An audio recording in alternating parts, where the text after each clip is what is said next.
Арбаңыздар, урматтуу телекөрүүчүлөр, Кушубак Кутмандуу кечиңиздер менен. Те байыркы бабалардан уланган, кыркуруудан башы келип куралган, ак калпактуу кыргыз элдин уулубуз, кубат алган, тоодон таштан, суулардан. Те байыртадан бери келаткан жакшы музыкаларды сиздерге жеткирген Ала Тоо таңшайт музыкалык программасы назарыңыздарда.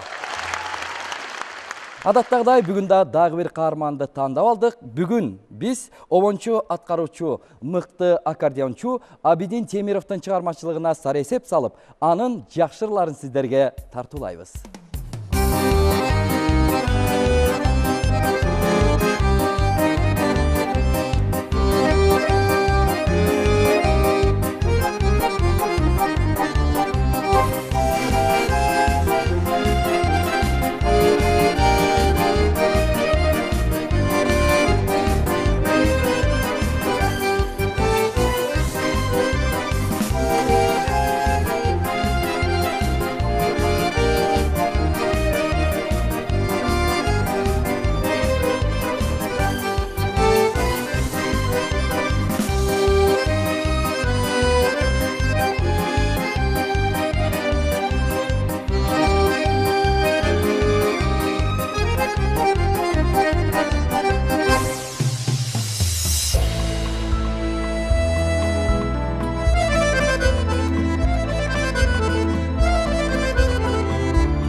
Ала тоо таңшыйт музыкалык программасында белгилүү обончу көптөгөн ырлардын автору Абидин Темиров.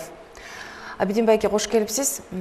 Айтсаңыз, сиз музыка дүйнөсүнө бала кезиңизден эле 4-5 класс окуган кезиңизден эле аралашкан деп айтышты да. Ушу тууралуу айтып берсеңиз. Бала бакчадан баштап эле биздин агайыбыз бар эле, ошол убакта фортепиано менен ойноп, аккордеон менен абдан ошол убакта эле классикалык чыгармаларды ойноп берип, кыргыздын, орустун абдан грамотно ойноп болчу да. Союздун кезинде мындай жоопкерчилик аябай күчтүү болгондонбу, айтор ошол кезде ошондой профессионалдар өкүнүчтүү азайып калды, ошондой чоң музыканттар. Ошол бала бакчадан эле кызыгуу башталды да. Ошол бала бакчадан эле сизди фортепианога, аккордеонго тарбиялаганбы? Ооба, бала бакчадан кийин анан аякты бүтүп мектепке окуп калганда, анан музыкалык мектепте да сабак берчү. Анан ошол жака алып 5 жыл окутуп, андан кийин ошол музыкалык окуу жайына барып окуп калдым да. Демек, бул сиз бала кезиңизден аралашканыңыз, бул сиздин өзүңүздүн тандооңузбу же сиздин ошол кездеги кайсы бир жагдай же ата-энеңиздин болгон каалоосу кандай болду эле? Мен өзүм ата-энем мени абдан бир чоң болот го деп ойлочу да.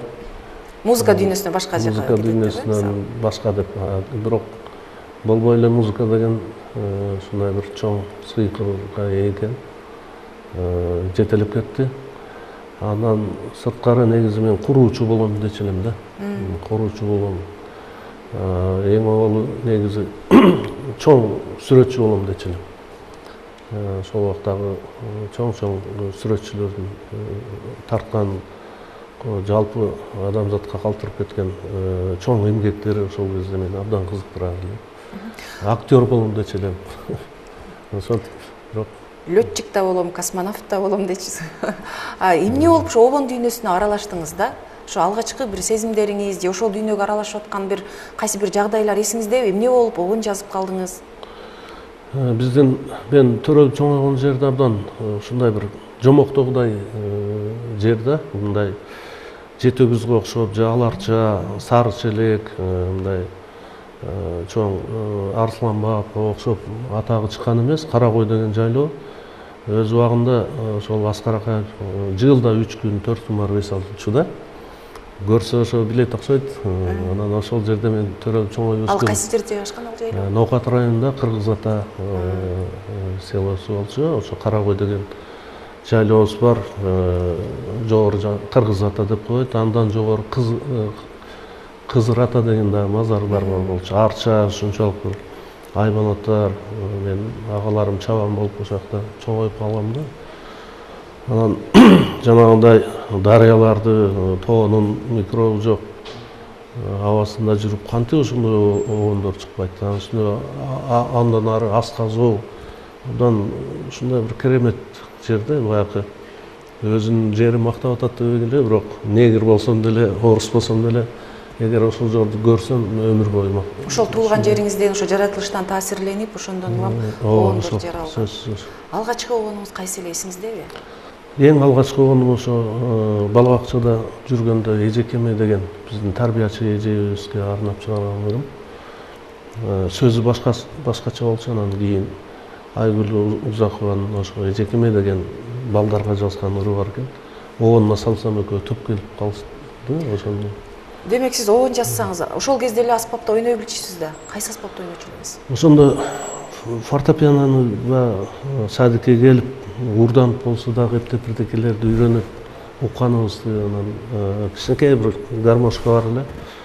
Классташым айылда балдарын ошого барып, жумуштарын кылып берип, малдарын каргашып эптеп үйрөнүп, ата-энем мага алып бербейт, бул деген капырдын оокаты деп.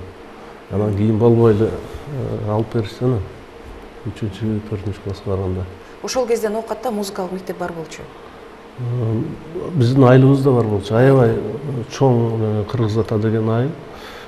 Ошол Союз кезинде, Союздагы ошо Белоруссиябы, Камчаткабы, Украинабы, башка өлкөбү, ошол убакта ошол жактарда эң алгач маданият үйі құрылса чоң жаңайған. Ошол биздин айылыбызга дагы ошол убакта Союз кезинде биринчи курулганда ал жерде дастан элдик ырбий ансамбль бар эле.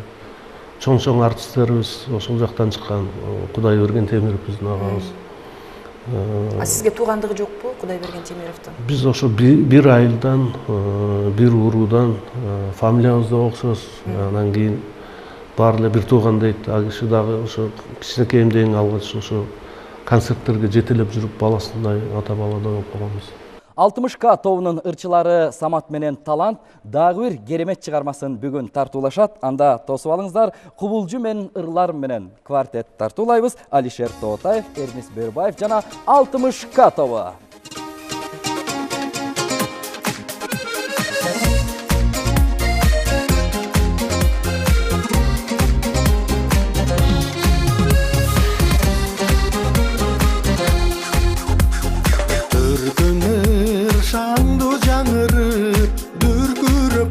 Çabılı Irıstu kündü jar salı Tır düğünüm bara tağılı Kubulcuy bergen ırlarım Ubantıp jürök sırlarım Jaş onun ırı bulurlar Jar salgan jaştık jırgalım Jaş onun ırı bulurlar Jar salgan jaştık jırgalım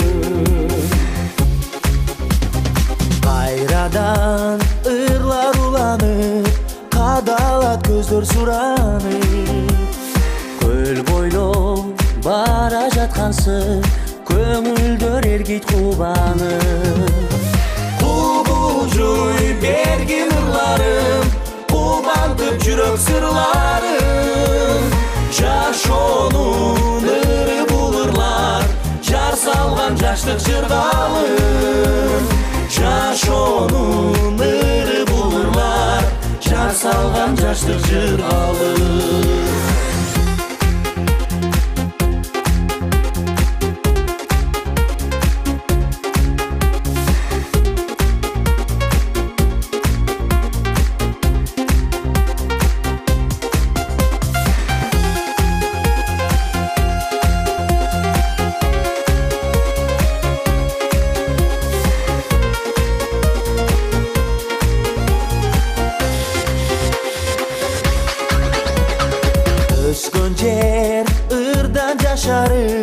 Ömürler barat tazarı Mekenin tınçtığırları Gül jaynayt күндө жасанып Kubulcuy bergin ırlarım Kubantıp jürök sırlarım Jaş onun ırı bulurlar Jar salgan jaştık jırgalım Jaş onun ırı bulurlar Jar salgan jaştık jırgalım Kubulcuy bergin ırlarım Kubantıp jürök sırlarım Jaş onun ırı bulurlar Jar salgan jaştık jırgalım Jaş onun ırı bulurlar Jar salgan jaştık jırgalım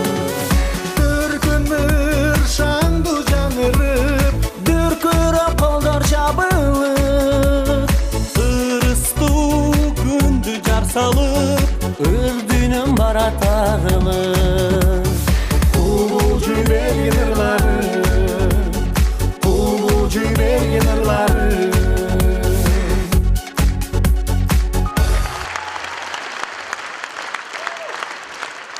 Алыкул Осмоновдун калемине таандык Ата журтум аттуу чыгарманы Зарина Осмонованын аткаруусунда сиздерге ыр чачыла кылып сунабыз. Кабыл алыңыздар.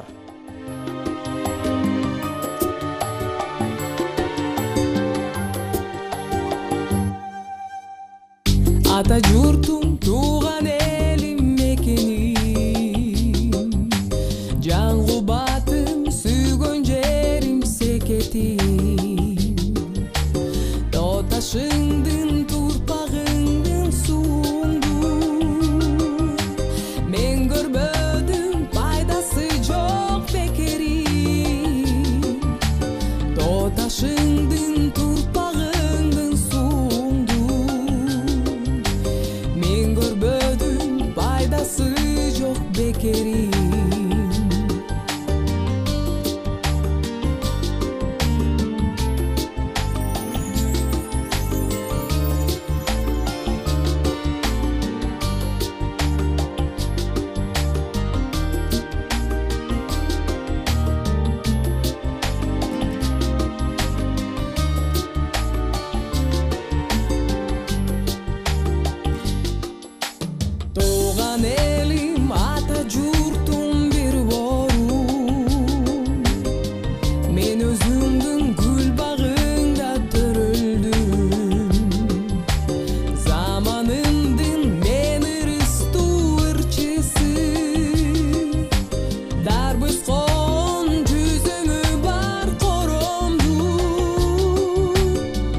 байке, айтсаңыз, ең алғаш чоң сахнаға шыққаныңыз есіңізде, қанша жашта элеңиз? Ең алғаш ошо бала бакчадан Ошко барганбыз. Ош менен Анжан областынын бала бакчалары арасында беттеши болгон. Матрос бийлеп, ырдап, ошондо чоң сахнага чыкканым эсимде. Ошондо жанагы өзбектин чоң ырчысы Шерали Жураев, Ырысбай Абдыкадыров, Токон Ишбаевдарды ошондо көрүп аябай таң калып. Кийин Борборго келип, чоң республикалык масштабта чоң сахнага чыгып тааныла баштаганыңызды айтып бере аласызбы? 79-жылы Роза Рыскелдинова деген диктор эжебиз бар эле. Жолдубай Кайып ошол элдик ноокаттагы ыр-би ансамбль бар эле, Алтын булак деген, ошолор менен эң кенже ырчысы болуп келип, мектептин окуучусу, ошондо Кыргызстан пионери деген гезитке чыгып, интервью берип, анан телевидениеге ырдап кетсин деп, жарым сааттык эң алгач передачам болгон. Жолдубай Кайып ошо алып барып, мен дагы искусство институтун бүткөнмүн, вокалистмин деп. Ал убакта Кыргыздын ар бир үй бүлөсүндө Жолдубай Кайып мындай үйдүн мүчөсү болуп калган болчу. Мен үчүн эң чоң бактылуу күндөрдүн бири ошол болду. Анан Москвада ошол убакта «Играй гармон» деген ошол телеберүүлөр бар эле. Ошол жактан келип, ошо ойнотуп көрүп, ошо жака алган ошол чоң нерсе мен үчүн ошол болуп калды. Анан бир кайсы концертный зал экени менин эсимде жок. Ошо Мукаш Абдыраев атындагы мектеп-интернат болуш керек. Сиз ошол кезде өзүңүздүн чыгармаларыңызды аткарчусуз да, өзүңүздүн чыгармаларыңыз менен элге таанылдыңызбы? Ошол убакта ата журтум деген, ошо өзүмдүн айылым кыргыз атам деп жазган элем. Кийин сөздөрү өзүм жазып анча деле жакшы эмес экен. Шаарга келгенде Алыкул Осмоновдун ата журтум деген сөзүн таап, ошо экөө бирдей экен.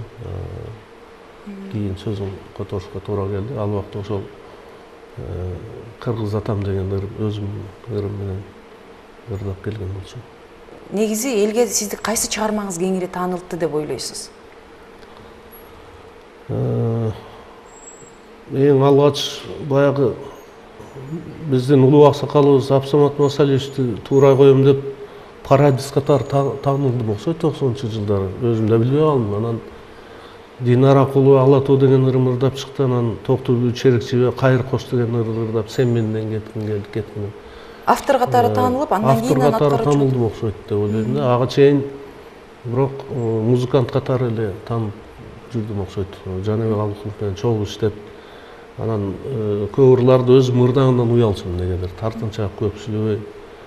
Анан ошол башка ырчылар ырдап музыкант катары эле таанылдым болушум керек эң алгач. Андан кийин автор катары деп айтсам туура болот го. Сиз өзүңүзгө жаккан чыгармаңыз барбы? Мына ушул чыгармам менин жүзүм, же ушуну өзүм жакшы көрөм, же эл жакшы кабыл алат деп айта аласызбы? Кайсы бир чыгармаңызды бөлүп? Бул чыгармам жакшы, тиги чыгармам жакшы деп айтыш кыйын. Аны эл эле айтпаса, тескерисинче мага алиге чейин мындай бул жагы кем болуп калыптыр, тиягы кем болуп калыптыр дегендей боло берет да. Негедир купунум толбой эле, бирок баягы Ырысбай агайыбыз айткандай эң чыгармамды жаза элекмин деп, ошол сөз бизге дагы тиешелүү окшойт деп ойлойм. Эркин Тазабековдун сөзүнө жазылган Кайыр кош аттуу керемет чыгармасын дуэттин аткаруусунда тыңдайлы. Автор жана Мирбек Атабеков ырдайт.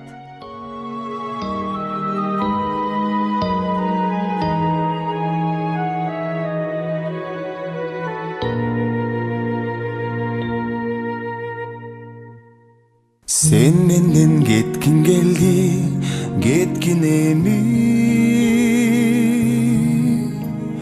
Таң окшош талайыңа жеткин эми.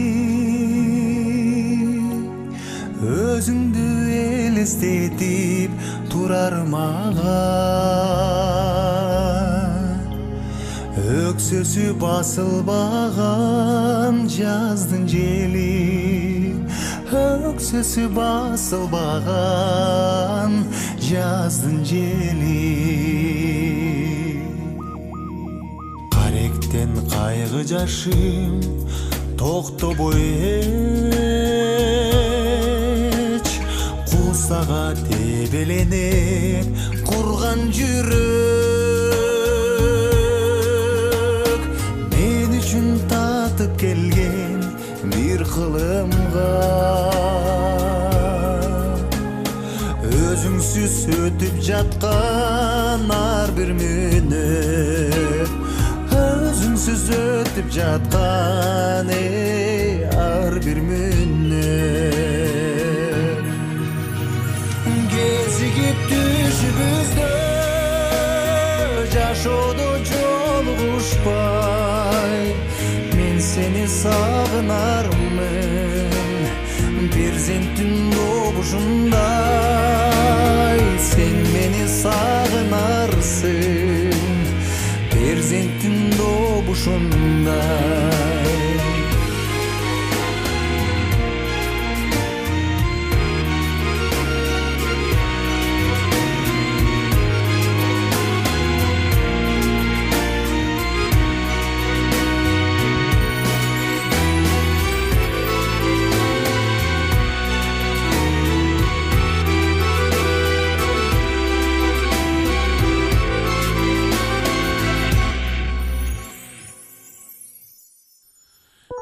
Kaçan bütbөгөндөй күй сапары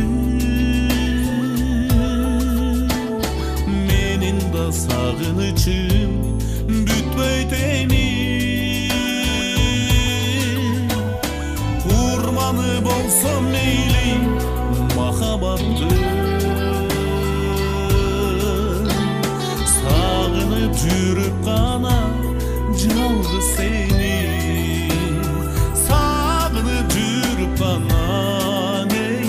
жалгыз сени кайыр кош бакырам көз бакты мени эңсетер эми мени сенин демиң жашатар шыңгыр күлкүң карда жүзүң жалбырактай жып-жумшак эриндери жалбырактай жып-жумшак эриндери кезигип түшүбүздө жашоодо жолугушпай мен сени сагынармын перзенттин добушундай sen meni sağınarsın perzentin doğuşunda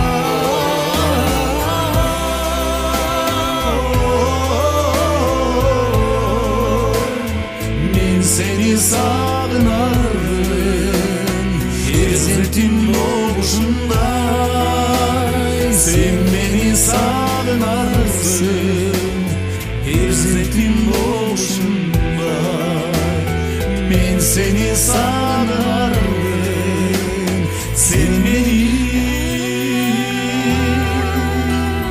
sağınarsın.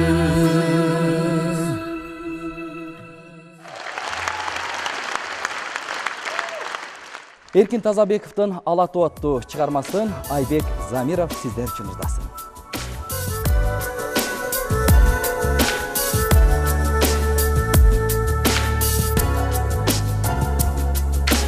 Ömür göçün ulap toxtobой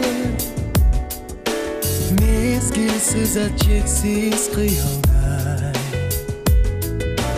Tağ başında bürküt dolğunu Tonun görkünne yap kıyalbay Keremetti lappa galato Kılım gelet seni eskeri Kırgız üçün toda törülgün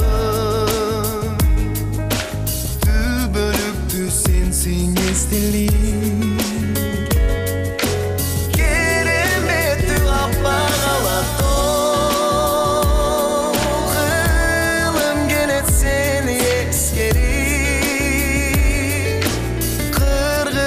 üçün to'da törülgün Tübülüktü sensin esdelik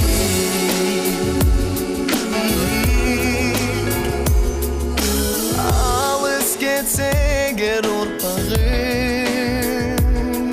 Düşkün girer arça çerleri Tabiatın beşi Kim süybösün kırgız jerimdi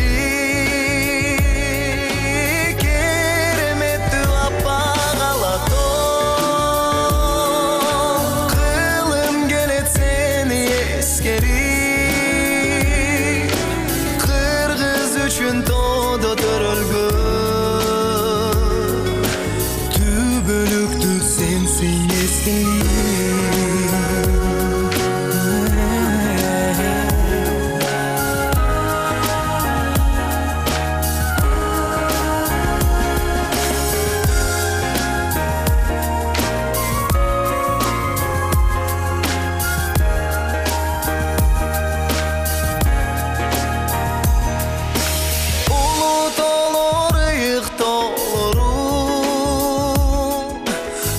Ömürümsün menin bütünde Caş ol sen kubat beresin Enekemden appak sütünde Keremetli appak alato Kılım gelet seni eskeri Kırgız üçün to'da törülgün Tübülüktü sensin esdelik Keremetli apağalato Kılım gelet seni eskeri Kırgız üçün to'da törülgün Tübülüktü sensin esdelik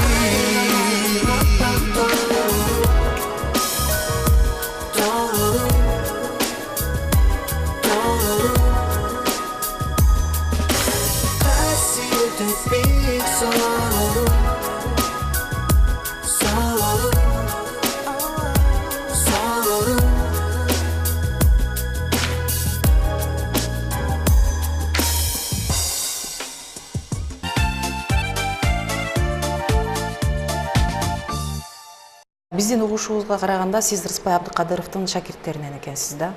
Ошо тууралуу айтып берсеңиз. Рыспай агайдын шакирттери абдан көп эле, окуучулары андан көп. Анан мен ушу эң акыркы шакирттер болуп калдым окшойт. Анткени ошол ал убакта гастролдорго көп чыгат элек. Музыкалык окуу жайда окуп жүргөндө жалаң эле орус мугалимдер эле, еврей, татар, кыргыз мугалим биздин бөлүмдө жок эле. Анан ошол келип абдан чоң чыгармаларды келип угуп кетет эле. Анан өзүнүн кафедрасына көп чакырат эле. Ал убакта мындай бир агитбригада деп өзүнүн кошуп алат эле. Таш Мияшев, Карымшак Ташбаев, ушул акындар менен чогуу жүрүп калдым. Айнагүл Сарыкова деген эже бар эле, мен аккордеон тартып берет элем. Гүлшара эже менен ошол көбүрөөк ушу концерттерге чыгып калдым. Ибраим Жунусов ошол убакта Пединстта сабак берет эле, окуп, ал киши менен дагы көп. Мен устаттарым аябай эле көп, оончулардан. Бирок ошол эң улуу устатыбыз ошол Рыспай Абдыкадыров болуп калды бизге. Мына сиз устаттан тарбия алган өнөр адамы экенсиз. Бүгүнкү күндө сиздин шакирттериңиз барбы? Көп шакирттерим, ырчылардан, музыканттардан, гитарист шакирттерим да бар. Акын Айгүл Узакованын калемине таандык «Эжекем» аттуу жакшы чыгарманы Чыңгыз Айтматов атындагы Жаштар сыйлыгынын лауреаты Акшола балдар хору ырдайт. Анда бөбөктөрдү бөтөнчө кол чабуулар менен тосуп алыңыздар.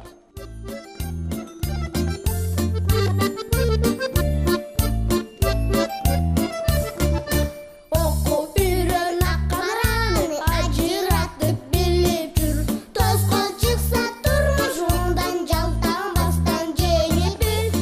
kol çıksa durmuşum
Сөзін жазған ақын Надырбек Алымбеков, ойлайсың бу? Сахнада Қаныкей Раймалиева.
Алато Таңшитта мейманда белгілі ақын журналист Гүлжамиля Шакирова. Қош келіпсіз же. Айтсаңыз, сіздің қалеміңізге таандық Сағынарым өзің бол, Апакеме жана башка бир нече ырларыңызга Абидин Темиров оон жазган экен. Алгач кайсырыңызга оон жазды эле? Сағынарым өзің бол деген ырга жазылганда алгач.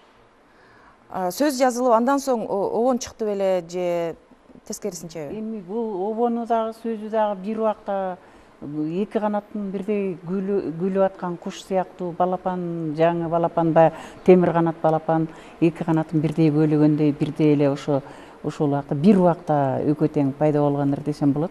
Анткени ошо Абидин өзүнчө бир ушулардын обонун кыңылдап өзү чыгарып жүргөн экен.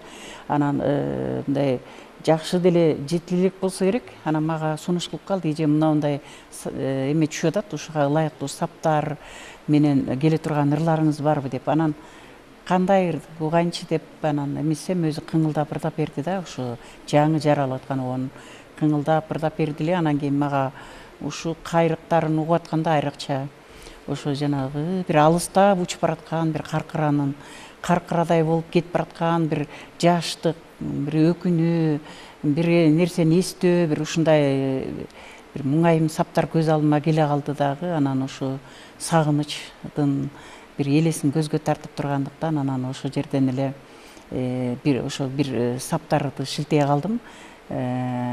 Алыс сапар тартып бараткан каркырадай болуп сагынаарым өзүң бол деген ырлар келип калды, саптар.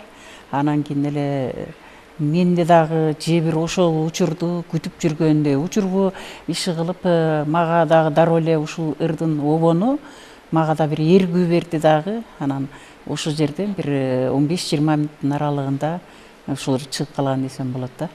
Негизи мен өзүм бир жакшы шыктанган обонду укканда мен дароо эле ошо көкүрөктө баягы кайнап өзүнүн ачыла турган убагын күтүп жүргөндөй болгон саптар туруп калат да, ошолор дароо эле өзүн жашап кетет десем болот да, чыгып ырга айланып кетет. Акын Гүлжамила Шакированын калемине таандык Абидин Темировдун «Сагынарым өзүң бол» аттуу керемет чыгармасын Кыргыз Республикасынын эл артисти Гүлнур Сатылганова ырдайт.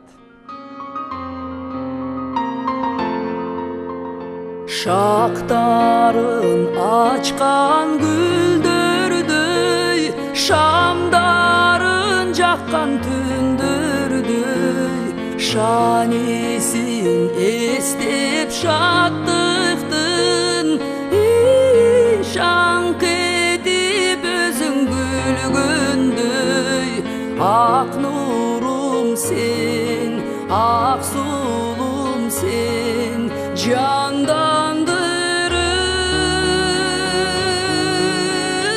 өмүрүмдү жарык кылып көңүлүмдү жаныргагы өзүң бол. Өргөбөй өткөн күн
сагынарым өзүң бол.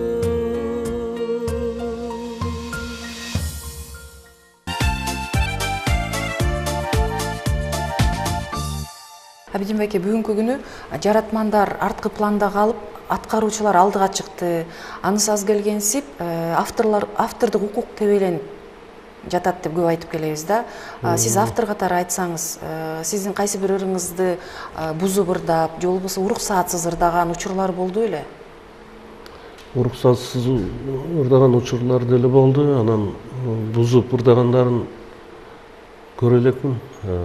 Бирок негизи автордун чыгармасын колдон келсе бурмалабай мындай бузуп ырдаганга аракет кылыш керек ошолчулар. Негизи автор менен иштешкен жакшы да, анткени баары автордун өзүнүн баягы мындай бир жактары болот.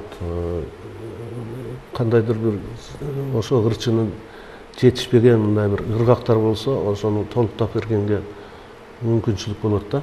Ошол туура болот деп ойлойм. Акын жазуучулар менен иштешкен жакшы болот. Айрым учурларда кайсы бир автордун чыгармасы кайсы бир аткаруучунун багын ачат да. Сиздин ушундай мисалыңыз барбы тажрыйбаңызда? Албетте, ошол баягы Токтобүү өз убагында баягы жана Кайыр Кош деген ыр аябай хит болбоду, 10 жыл 15 жыл. Ал Токтобүү ал убакта комуз ойночу, комуз теледе. Анан ошол ырды ырдап, анан ал убакта мен ал ырды ырдагандан уялчумун да. Жакшы ырдай албайм го деп. Медер Кадыршаев Раматылык досум ырдап чыккан. Саламат эжеда бир комуз менен ырдап, запись кылганга чейин эле Токтобүү ырдапчы кошолу менен абдан аз убакыттын ичинде чоң популярдыкка ээ болду деп айтсам туура болот да. Рахмат, бизге студияга келип кызыктуу маек куруп бергениңиз үчүн ыраазычылык билдиребиз. Ар дайым өнөр серисинде сиздин ысмыңыз өчпөй жүрө берсин. Ылайым эле ошо кулактан кирип бойдалган жагымдуу ырларды жазып жүрө бериңиз. Биз бүгүн кеп кылып аткан обончу аткаруучу, мыкты аккордеончу Абидин Темировдун өзүнүн аткаруусундагы керемет ырларды сиздерге сунуштайбыз. Кабыл алыңыздар.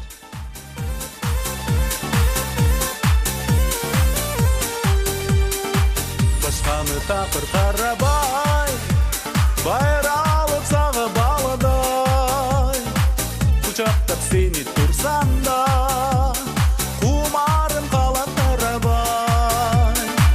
Кучактап сени турсам да, кумарым калат тарабай.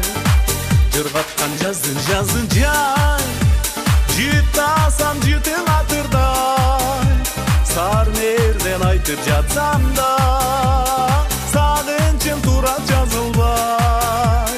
Сарнерден айтып жатсам да, сагынчым тура жазылбай.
өмүркең солор гүлдөр чыр жанар, баткары бат эскирип бат чаңырар. Эмесе бул дүйнөгө тулу менен кайрадан ардандын кетмеyi бар. Kayradan ardandın ey gitmeyi var. Ölüm ak değil saran gönülü tar. Üçü çok bir ok bizdi korkutalar. Sebebi biz getkende orun basar. Bizden жақшы ақылдылар. Бізден bizden жақшы ей ақылдылар.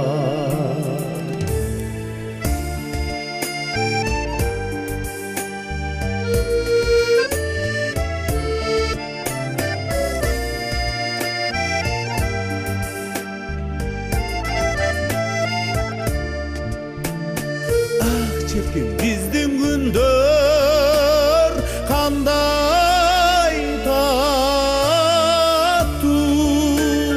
Бүгін таңертеңки біз рахатту. Табиат жананын музыкасы. Күн санап қандай сулу, қандай шаттуу. Gün sanap qanday sulu, ey qanday şadlu.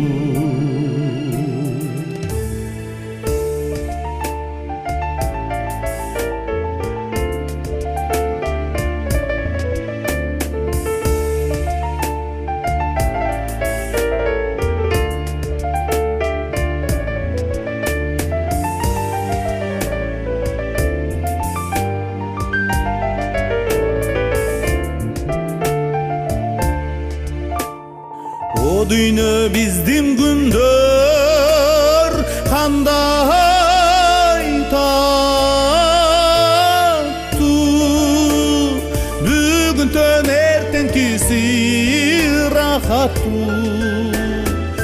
Ушундай сонун күндө кеткендерге кара чыгандай гана аянычтуу. Kara çıgандай gana ey ayanычtуу. Ушундай сонун күндө көз жумганга байкачы кандай гана аянычтуу. Байкачы кандай гана ey ayanычтуу.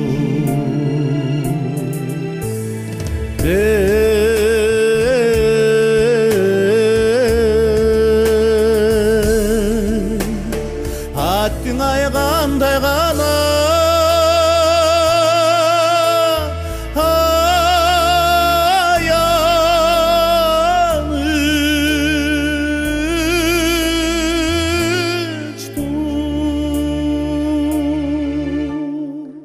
Biz el болдық, көчүп қонып тоолордо. Biz el болдық, мұңду, шаңду, обондо. Те байырқы элдин үнүн шамалда келе жатат, ыргүү болуп борондо. Кандай болгон күндө да жакшы ырларыбыз ар дайым бизди коштоп жүрсүн. Кайрадан көрүшкөнчө биз сиздер менен коштошолу, аман болуңуздар.